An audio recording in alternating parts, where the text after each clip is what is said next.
Ayun, pababa na nga sila ni Manay. Dito banda, hindi siya simentado kaya nagakurog-kurog ang kamay ni Manay. Tapos plus gutom, kanina pa hindi kumakain. Ayan, nagakurog-kurog na. Kurog-kurog sa Tagalog, nanginginig na. Nanginginig ng kamay. Ayun, nandito na nga kami sa labas. Ayan, ito pala yung mansion. Mansion, lumang bahay ni Marcos. Ang laki. Ayan, dalawang malaking bahay magkatabi.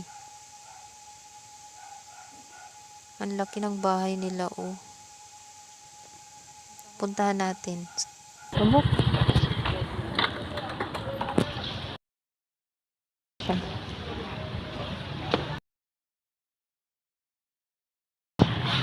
Wala nang linis.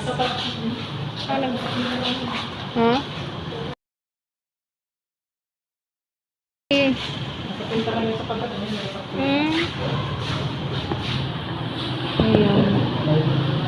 Hindi na nililinis, no?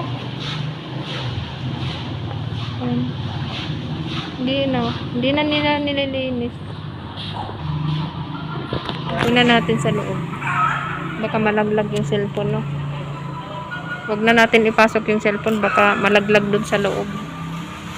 Ay, nakapadlock. Ayan, hitsura sa loob. Ang loob. Hindi na nililinis. Malikabok, no? Ito pala yung lumang bahay nila. Ano talaga?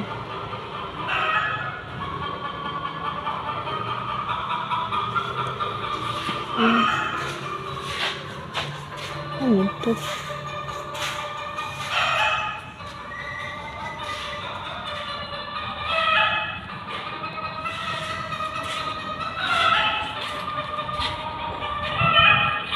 Ayan, ganyan yung itsura sa loob. Itsura sa loob. Maalikabok na.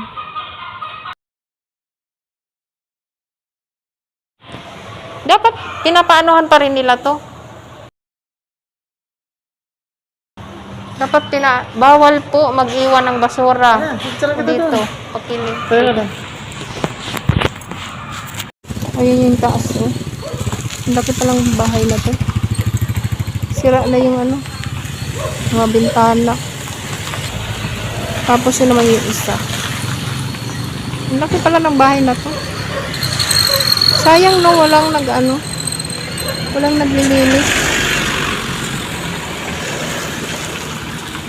Ang laki na bahay.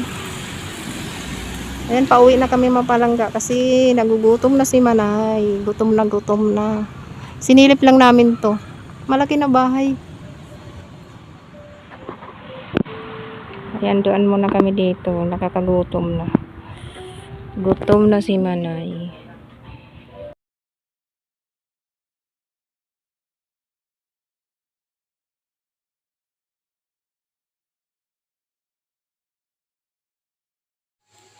That's all for now. Salamat sa iyong panonood. Gutom na si Manay. Let's eat.